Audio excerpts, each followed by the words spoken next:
은혜와 영원의 영광이 온 세계에 충만할 것을 맹세하네. 내 영광과 애굽과 광야에서 행한 내 이적을 보고서도 이같이 10번이나 나를 시험하고 내 목소리를 청종하지 아니한 그 사람들은 내가 그들의 조상들에게 맹세한 사람을 담고 보지 못할 것이요 또 나를 멸시한 사람은 사람도 그것을 보지 못하리라. 그러나 내 종 갈렙은 그 마음이 그들과 달라서 나를 온전히 따랐은즉 그가 갔던 땅으로 내가 그를 인도하여 드리리니 그의 자손이 그 땅을 차지하리라. 하나님과 하나님 목자리에 거주하나니 너희는 내일 돌이켜 홍해 길을 따라 광야로 들어가겠습니다. 아멘. 네, 한 주간 동안 평안히 잘 지내셨습니까? 조금씩 좋아지고 계신가요? 건강들은 다 좋아지고 계신 거죠? 집사님 많이 좋아지셨죠? 예. 감사합니다. 좋아지셔서. 네. 빨리 이제 또 깁스도 푸시고 하셨으면 좋겠습니다. 계속해서 기도하겠습니다. 참 오늘 주일 예배 참석하실 수 있게 돼서 너무 감사하고, 네, 좋습니다. 그리고 계속해서 우리 예원이 위해서 좀 계속 기도 부탁드리겠습니다. 왜냐하면 이제 좀 입시 결과가 아직 다 완전히 안 나와서 그 결과 나올 때까지 하나님께서 좋은 학교로 인도해 주시도록 기도 계속 부탁 좀 드리겠습니다. 예. 자, 오늘 본문 말씀을 이제 같이 좀 생각해 봅시다. 이스라엘 백성들이 가나안 땅 앞에서 분노했습니다. 왜요? 울고불고 하고 분노했어요. 왜요? 아이, 또 대답들을 안 하시네. 예? 주겠다 켜놓고 못 들어간다는 결론이 나와서 그렇잖아요. 그죠? 약속의 땅에 못 들어간다는 결론이 나와서 그래요.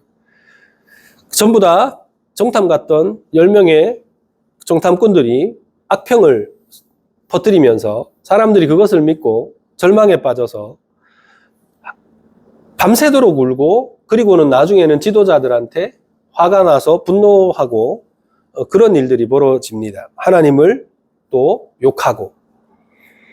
그래서 그들은 결국 그렇게 그 분노를 쏟아낼 대상을 찾습니다. 그래서 누구에게 분노를 쏟아내려고 합니까? 모세와 아론에게 그 분노를 쏟아내고자 합니다. 그 모세를 쳐 죽이려고 했죠. 그때에 절체절명의 순간에 하나님의 영광이 성막에 나타났고 하나님께서 진노하심을 드러내십니다. 왜 하나님께서 진노하셨다 그랬죠? 하나님을 믿지 않은 것 때문에, 또 하나님을 멸시한 것 때문에. 그래서 하나님께서 이스라엘을 전염병으로 모두 멸하시겠다고 모세에게 말씀을 하십니다. 그런데 이 모세는 자기를 죽이려고 했던 그 이스라엘 백성들을 위해서 하나님 앞에 간구합니다. 기도하지요. 자신을 죽이려고 했던 그 백성들을 용서해달라고 간구합니다. 참 대단한 분인 것 같아요. 그런 측면에서 보면. 그렇게 간구할 때에 하나님의 약속의 말씀에 근거해서 하나님 1000대까지 은혜를 베푸시고 3, 4대만 별을 내리신다 하지 않으셨습니까? 하나님의 그 인자하심과 그 긍휼하심의 크심 때문에라도, 오래 참으심 때문에라도 용서해 주십시오. 이전에도 용서해 주신 것처럼 이번에도 용서해 주십시오. 라고 기도합니다. 그리고 그 하나님의 이름의 영광을 위해서도 기도합니다. 하나님, 이렇게 해가지고 바로 약속의 땅 앞에까지 와서 이들을 멸하시면 하나님이 능력이 없어서 사람들이 그랬다고 욕할 겁니다. 하나님, 당신이 들어보낼 능력이 없으니까 여기서 자기 백성을 다 죽이고 그러셨다고 하나님 욕 얻어먹을 겁니다. 하나님 이름의 영광을 위해서라도 이들을 용서해 주십시오. 그것이 지난 시간 했던 겁니다. 자, 그리고 난 다음에 그렇게 간구가 끝나고 나니까 하나님께서 하신 말씀이 20절입니다. 그러니까 갑자기 뚝 떨어진 것처럼 이렇게 여호와께서 이르시되 내가 네 말대로 사하노라. 너의 말이라고 하는 것은 모세의 말입니다. 그대로 사해주겠다 말씀하셨습니다. 그러니까 하나님께서는 용서해 주셨습니다. 용서해 주신다는 말은 다시 말하면 뭐죠? 전염병으로 멸하지 않으시겠다는 얘기예요. 하나님께서는 그들을 멸하시지 않겠다고 하신 겁니다. 다시 한번 하나님에 대해서 멸시하고 믿음 없이 하나님의 약속을 무시하고 하나님의 종들을 죽이려고 했던 이 사람들을 하나님께서 다시 한번 참으신 거예요. 참으셨어요.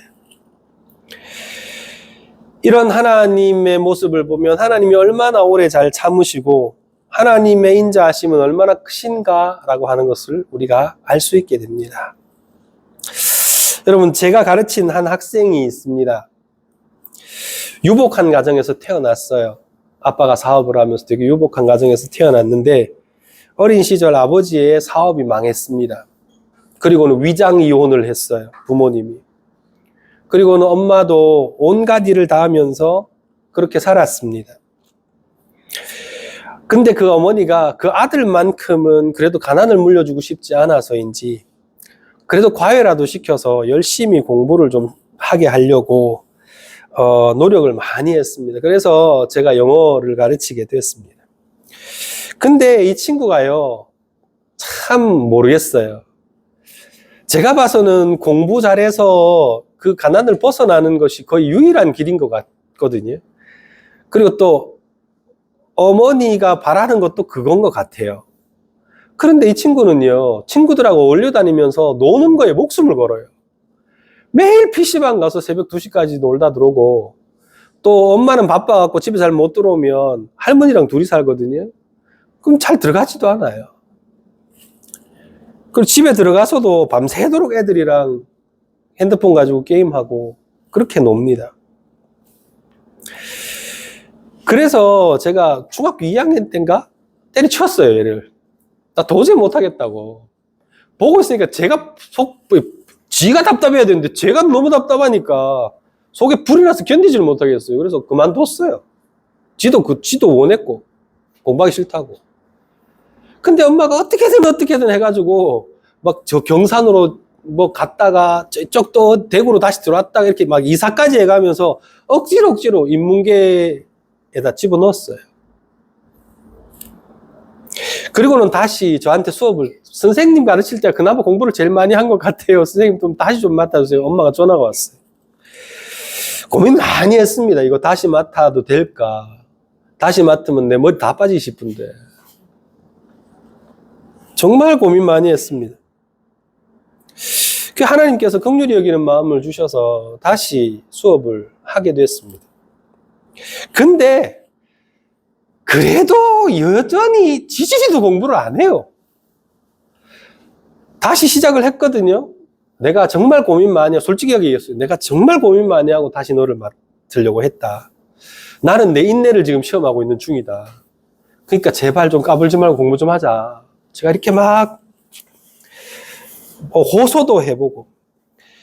근데 공부를 너무 안 하니까 수업할 때마다 화가 치밀어 올라요. 제가 그 친구한테 한 얘기가 있어요. 야, 너 졸업해가지고 돈 벌면 너 반드시 쌤 가발해줘야 된다. 니 때문에 다 빠졌다 내가. 그 지도 인정을 해요. 알겠습니다 쌤. 인정을 해요. 진짜 때려치우고 싶은 마음이 굴뚝 같아요. 몇 번이고 때려치우자고 다짐을 했지만 근데 끝까지 갔어요. 고3 때까지 갔어요. 제가 스스로 생각하기에 야, 참 잘 참았다. 스스로가 대견할 만큼 잘 참았습니다. 그러면서 깨달아지는 게 뭐냐 하면 나도 하나님 보시기에 꼭 그 녀석 같지 않을까 하는 생각을 했어요. 하나님이 영어 선생님이고 나는 그 녀석이 이 가능성이 많겠다.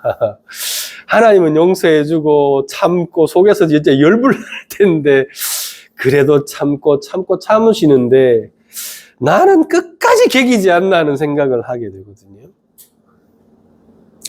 그래서 그 친구를 가르치면서 야, 하나님이 참 오래 참으시는 분이구나라는 걸 제가 조금 더 많이 깨달았어요. 아직도 잘 모르지만 나를 포기하지 않으시고 끝까지 붙들어 주시는 그 하나님의 은혜, 인자하심, 그분의 오래 참으심, 그게 정말 가슴에 좀 와닿더라고요. 여러분 어떠신지 모르겠어요. 여러분은 하나님 말씀 잘 듣는 좋은 학생인가요? 아니면 제가 말했던 그 친구랑 좀 비슷하신가요? 자, 여러분들, 민수기는 원래 있잖아요. 출애굽 2세대를 위해서 기록한 책입니다. 출애굽 1세대는 누군지 아시죠? 출애굽 1세대는요, 20세 이전에 애굽에서 탈출했던 세대입니다. 20세 이후에. 그리고 2세대는 탈출할 때 20세 이전이었던 사람들부터 시작해서 광야에서 태어났던 사람들, 그래서 가나안 땅에 들어갈 준비를 한 그 사람들이 2세대입니다. 그러니까 이 민수기라는 책은 1세대가 아니라 2세대를 위해서 기록한 책이에요. 그 말은 뭐냐? 출애굽 1세대가 실패한 세대이기 때문이에요. 그래서 그 실패한 내용들을 다 적어서 뭘 하냐 하면 2세대를 가르치는 거예요. 너희는 이렇게 하면 안 된다. 너희는 이렇게 하나님 앞에 계속해서 반복해서 잘못하면 안 된다. 너가 아버지 너희 엄마는 그렇게 했지만 니들은 안 된다. 그거 가르치려고 쓴 게 민수기예요. 그래서 1세대와는 다른 하나님의 백성다운 삶을 살라고 쓴 책이라는 거예요. 2세대들은요, 1세대들의 잘못과 죄악을 깨달아야 했습니다. 그리고 그들과는 다르게 살아야 했습니다. 오늘 우리에게도 주시는 말씀이 아닌가 하는 생각이 듭니다. 출애굽 1세대들은 하나님의 백성이 되겠다고 맹세한 이후에도 계속해서 하나님을 그들의 하나님으로 제대로 인정하지 않았습니다. 계속해서 하나님을 시험했죠. 하나님이 정말 그만큼 능력이 많아? 하나님 말씀이 진짜 그렇게 제대로 이루어져? 그렇게 계속 의심하면서 시험했습니다. 그리고 대표적인 게 바로 이 정탐 사건입니다. 32절을 보면, 오늘 본문 32절을 보면 몇 번이나 나를 시험했다 그랬죠? 32절이 아니네요. 죄송합니다. 네, 22절이죠. 22절을 보면 10번이나 나를 시험했다 그래요. 계속해서 하나님의 말씀을 신뢰하고 따라가기보다는 의심하고 시험하고 있었습니다. 이스라엘 백성들은 하나님과 맺은 언약을 계속해서 깨뜨립니다. 반면에 잘 드러나지 않지만 우리는 여기 지금 계속 본문을 보면서 깨뜨린 사람 중심으로 하죠. 말을 하잖아요. 그리고 거기에서 자꾸 반면교사를 배우잖아요. 그런데 여러분 여기서 한 가지 우리가 자꾸 망각하는 게 뭐냐면 하나님은 그래도 끝까지 그 언약에 충실하려고 하신다는 거예요. 상대편은 깼는데 나는 그것을 참고 끝까지 그 맹세를 지키기 위해서 애를 쓴다는 거예요. 그런 하나님의 모습은 감춰져 있는 경우들이 많습니다. 그러니까 하나님은 끝까지 이스라엘 백성과 맺은 약속을 한결같이 지키시려고 하셔요. 이스라엘 백성들은 하나님을 버리고 우상을 섬긴 적도 있고요. 그렇지만 하나님은 자기 백성을 끝까지 지키시고 인도하셨습니다. 이스라엘 백성들은 하나님의 음성을 듣지를 않았지만 하나님이 이스라엘 백성들의 음성은 들으셔요. 그리고 모세의 음성도 들어주십니다. 자, 우리가 이것을 계속 좀 생각을 하셔야 돼요. 당연히 이스라엘 백성들은 그들이 지은 죄의 대가를 치러야 합니다. 왜? 언약을 깨뜨리잖아요. 깨뜨린 사람이 책임을 져야죠. 우리 법에도 그렇지 않습니까? 그죠? 예를 들어서 내가 남편의 잘못을 끝까지 이 사람은 계속해서 처음 한 결혼 약속을 깨뜨리는데 나는 끝까지 참아. 그럼 책임은 누구한테 있는 거예요? 깨뜨린 사람에게 있는 거잖아요. 지키려고 하는 사람에게 있는 게 아니잖아요. 그죠? 그러니까 하나님에게는 책임이 없어요. 계속해서 깨뜨리는 이스라엘 백성들에게 책임이 있는 거예요. 그러면 당연히 이스라엘 백성이 그 죄에 대해서 책임을 져야 되는 거잖아요. 그죠? 그래서 책임을 져야 됩니다. 그래서 어떻게 되냐면 결국은 약속의 땅에 들어가지 못하는 책임을 져요. 그것은 그들의 죄악의 결과입니다. 근데 어떤 분들은 그렇게 생각하시는 분도 있더라고요. 아, 하나님 용서해 줄게, 사해 줄게, 20절에 말씀해 놓고는. 에? 그래 놓고는 약속의 땅에 왜 못 들어가게 하시지? 아, 용서해 주려고 하면 깨끗하게 용서를 해 주시지. 왜 못 들어가게 해갖고 저렇게 생고생 40년 시키고 말이야. 에? 이렇게 생각하시는 분들이 있더라고요. 근데 그거는 철저하게 죄인들의 논리입니다. 용서하시는 분의 은혜를 전혀 모르는 거예요, 그게. 마치 일본이 우리가 언제 잘못했는데, 뭐 그렇게 우리 뭐 돈도 주고 별거 다 했잖아. 다 했는데 또 사과하라고? 잘 안 한다. 이거하고 똑같은 거예요. 그건 가해자의 논리고 죄인의 논리입니다. 하나님 탓이에요? 못 들어간 게? 아닙니다. 그들의 탓입니다. 우린 이걸 잊지 말아야 합니다. 이렇게 모든 출애굽 1세대들이 하나님을 멸시하고 믿음으로 결단하지를 못했기 때문에 광야를 헤매야 했던 겁니다. 그런데 여러분, 오늘 본문 보니까 모든 이스라엘 백성들이 다 하나님을 거역했지만 그 중에서도 하나님이 기뻐하시고 인정하시는 사람 딱 한 사람이 나와요. 누구지요? 24절에 갈렙이라는 사람. 하나님이 어떻게 인정해 주십니까? 24절 한번 같이 읽어볼까요? 같이 합니다. 시작. 그러나 내 종 갈렙은 그 마음이 그들과 달라서 나를 온전히 따랐은즉 그가 갔던 땅으로 내가 그를 인도하여 드리리니 그의 자손이 그 땅을 차지하리라. 아멘.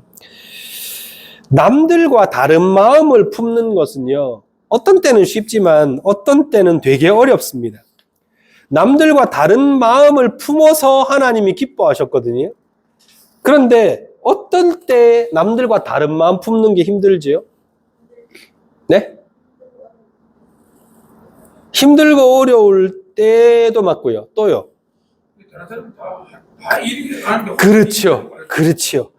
남들이 다 한쪽으로만 가는데 자기가 다른 쪽으로 갈 생각을 하면 그때는 어려워요. 그래도 최소한 나 이쪽으로 갈게 하는데 한 5명 정도라도 따라와야, 그죠? 마음의 짐이 덜지요. 다 절로 가는데 나 혼자 일로 가면 그건 정말 대단한 용기를 내야만 하는 일이죠.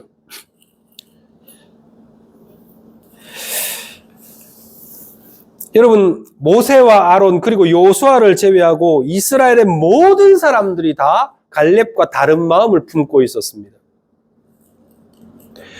그리고 사람들은 보통 다 대세라는 걸 따르게 돼 있어요. 유행을 따라가는 것만 봐도 그렇잖아요. 왜 그렇게 따라가죠? 그게 안전하고 편한 길입니다. 하나님의 명령을 따르던 모세와 아론은 돌로 침을 당할 뻔 하지 않았습니까? 대세를 거스른다는 것은요, 위험한 거예요. 그러나 갈렙은 대세를 따르지 않고 하나님을 온전히 따르는 것을 선택했습니다. 결국 그의 선택은 옳은 것으로 판명이 납니다. 여러분, 예수 믿는 사람들이 자주 듣는 말 있죠? 여기서도 듣는 분들이 있는 걸로 제가 알고 있습니다. 니는 뭐 그리 별나게 예수 믿노? 그죠? 남들은 다 편하게 믿는데 왜 니는 그래 빌나게 믿는데? 몸 아프면 좀 쉬고, 에? 좀 가끔씩 가족들이랑 뭐 일 있으면 좀 빠지고, 좀 적당히 좀 하면 안 되나? 이런 소리 많이 듣지 않으세요? 심지어 목사인 저도 그런 말을 들을 때가 있습니다. 우리 집안에 안 믿는 분들은 그런 얘기 해요. 니 뭐 그리 빌라게 하는데 이렇게 얘기를 해요. 주일마다 예배 가야 되지요. 조상에겐 제사도 못 지내게 하지요. 술, 담배 등등 절제해야 될 것도 많지요. 남들 다 하는데 하지 말아야 될 것이 되게 많습니다.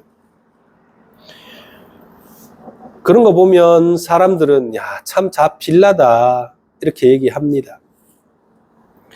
그런데 우리는 그럼에도 불구하고 힘이 들더라도 세상을 따르기보다는 예수님을 따르겠다고 결단한 사람들입니다. 맞습니까? 그리스도인들은요, 그런 의미에서 보면 세상을 거슬러가며 살아야 되는 사람들이에요. 남들 다 한다고 할 수 있는 게 아니에요. 불편한 것도 많고, 부딪히는 것도 많고, 욕먹는 일도 많습니다.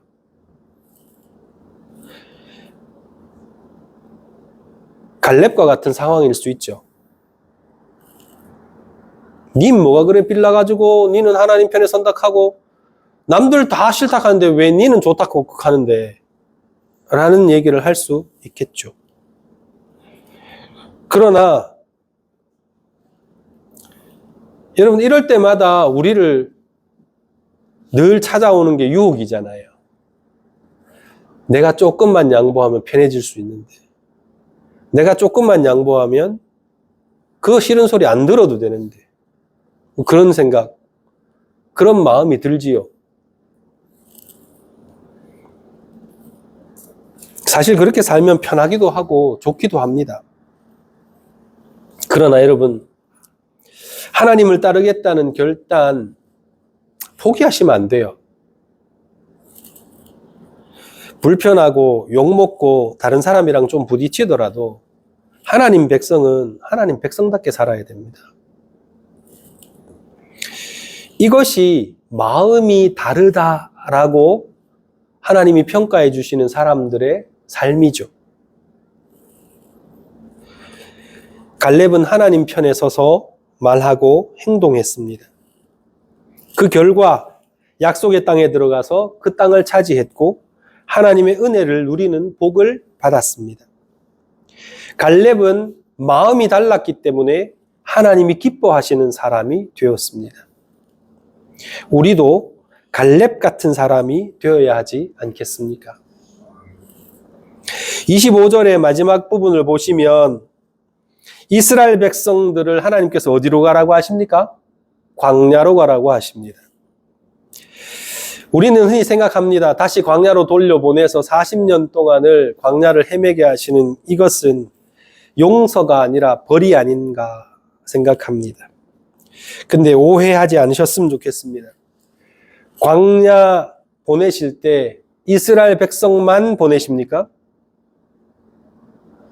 야, 너가 저 나가 죽어라 하고 하나님께서 이스라엘 백성들 야, 가! 라고 하고 거기서 빠이빠이 하고 광야에 그냥 던져 놓으십니까? 그렇지 않습니다. 광야는 하나님께서 이스라엘을 버리시는 장소가 아니고 하나님께서 자기 백성과 함께 고난받으시는 장소예요. 거기서도 하나님은 같이 하십니다. 하루도 빼먹지 않고 하나님은 만나를 주시고 그들에게 마실 물을 주시고 그들이 더울까봐 구름기둥으로 밤에는 추울까봐 불기둥으로 하나님은 끊임없이 그들을 보호하시고 지키시고 함께 하십니다. 그 40년을 하루도 빠짐없이 하나님은 그들과 함께 하십니다.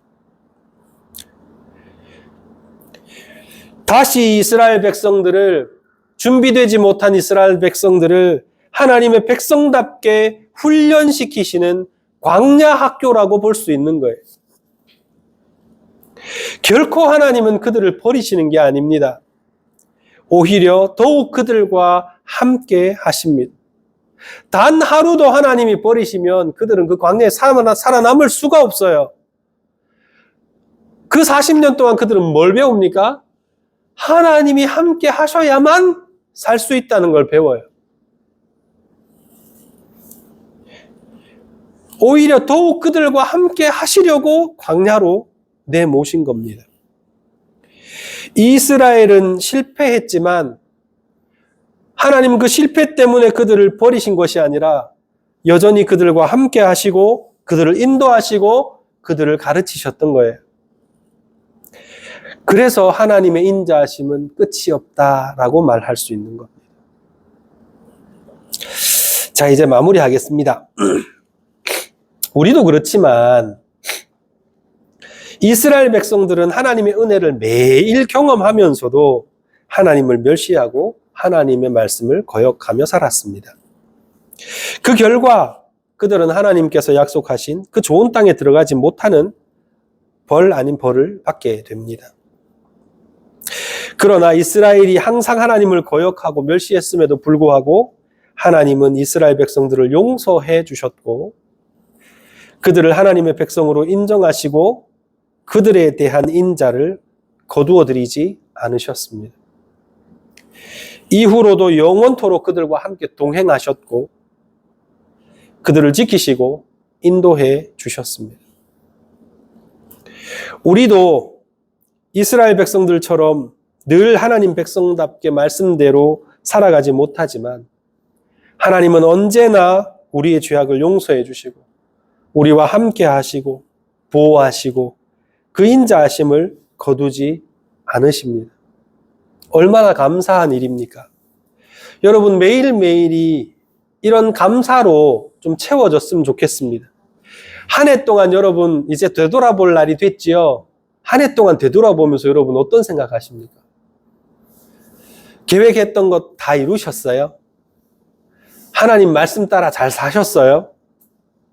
우리가 자꾸 돌아보다 보면 우리가 잘한 것보다 우리가 못한 것들이 더 많이 눈에 띄게 되고 생각에 떠오르게 되고 그래서 또 2025년 한 해는 실패한 한 해처럼 기억될 가능성이 많습니다. 물론 즐거운 일도 있고 행복한 일도 있었겠지만 우리의 기준은 늘 채워지지 못하죠. 그런데 여러분 거기에 초점을 맞추지 마시고 그럼에도 불구하고 하나님이 베풀어 주신 은혜에 초점을 맞추시면서 이 한 해를 마무리하셨으면 좋겠어요. 내가 좀 부족했지만 내가 좀 연약했지만 나는 하나님 앞에 해드린 것이 많이 없지만 그럼에도 불구하고 매일매일 인도해 오신 하나님, 매일매일 지켜주신 하나님, 매일매일 붙들어 주신 하나님께 감사하며 이 시간들을 채워나가는 건 어떨까 생각합니다. 자, 이제 우리는 그렇게 부족함에도 불구하고 여러분 하나님 백성답게 살기를 노력해야 합니다.